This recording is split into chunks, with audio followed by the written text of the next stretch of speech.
The old wooden porch creaked beneath his boots as Elijah Carter stared into the golden dusk of Montana's wide horizon. The ranch stretched endlessly before him, quiet except for the rustling of dry grass and the soft mooing of distant cattle. Every evening ended like this, still, lonely, and haunted by the ghost of the woman he loved. It had been 7 long years since the fire. 7 years since the flames swallowed his home, and the only woman who ever called him hers. Everyone told him to move on, that grief was a storm you eventually had to stop fighting. But Elijah never did, because deep down, something inside him whispered that maybe, just maybe, Sarah wasn't gone forever. He'd built his days around routine. Wake before dawn, ride the fence line, mend what's broken, and feed the animals who never judged his silence. Nights were harder, the bed too wide, the memories too loud. Every shadow in that house carried her laughter, her touch, her scent of lilac and sun-warmed hay. That evening, as the sun bled into the horizon, Elijah heard the sound of a truck engine approaching. Strange. He wasn't expecting anyone. He squinted as an old blue pickup rumbled up his dusty driveway, its engine coughing like an old man trying to breathe. The door opened, and 2 little girls stepped out, identical right down to their curls and freckled cheeks. They couldn't have been more than 6. They wore matching sundresses, their shoes scuffed, their eyes wide and nervous. Elijah's brows furrowed. "Can I help you, sweetheart?" he asked gently. The taller one took a shaky breath, clutching her sister's hand. "Are you Mr. Elijah Carter?" "Yeah, that's me," he replied slowly. She looked at her sister, then back at him, and whispered, "Daddy?" The world tilted. The air left his lungs. The ground beneath him seemed to vanish as those small, trembling voices called him a name he hadn't heard in years. Elijah's heart pounded as he knelt before them, searching their faces, the same. Eyes, the same dimples Sarah had. For a long, breathless moment, he couldn't speak. "What did you just say?" he whispered. "Daddy," the younger one repeated softly. "Mommy said, to find you." 1,000 emotions clashed inside him. Hope, fear, disbelief. He swallowed hard, his voice rough as sandpaper. "Where is your mama?"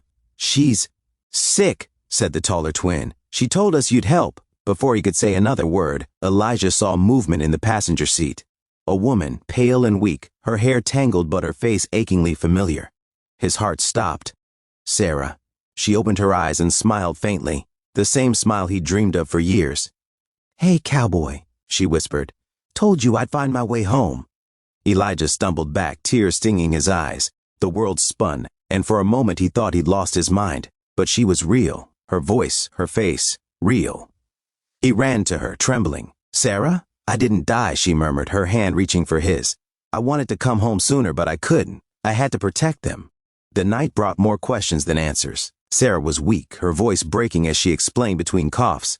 After the fire, she had survived, barely, rescued by strangers passing through the mountain road. But her injuries, the hospital bills, the shock, she'd been told Elijah didn't make it either. When she found out she was pregnant, she decided to disappear, fearing that if she returned, whoever had set the fire might come back. Elijah listened in stunned silence.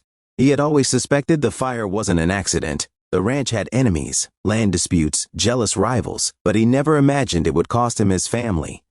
Sarah cried as she spoke of raising the twins alone, hiding from town to town, always afraid someone would find her. But now, with her health failing, she wanted her daughters to know their father. She wanted them to have a home. Elijah sat beside her bed that night, unable to stop staring. 7 years, 7 years of thinking he'd buried his heart, and here she was, fragile and beautiful, holding the hands of the little girls who called him Daddy. He promised her one thing: "You're home now. I'll take care of you, all of you." The following days were a storm of emotion. The twins, Lily and Rose, brought light back into the ranch. Their laughter echoed through the halls that once only knew silence. They followed Elijah everywhere, helping him feed the horses, brushing the old mare Sarah once rode, asking endless questions about everything. And Elijah, the man who'd forgotten how to smile, found himself laughing again, found himself telling stories, cooking breakfast, even singing lullabies at night. But Sarah's condition worsened. Her cough deepened, her strength faded. One evening, Elijah found her sitting on the porch, wrapped in his old flannel jacket, staring at the sunset just like he used to. "I'm sorry," she whispered, her voice trembling, "for leaving you to grieve for a ghost."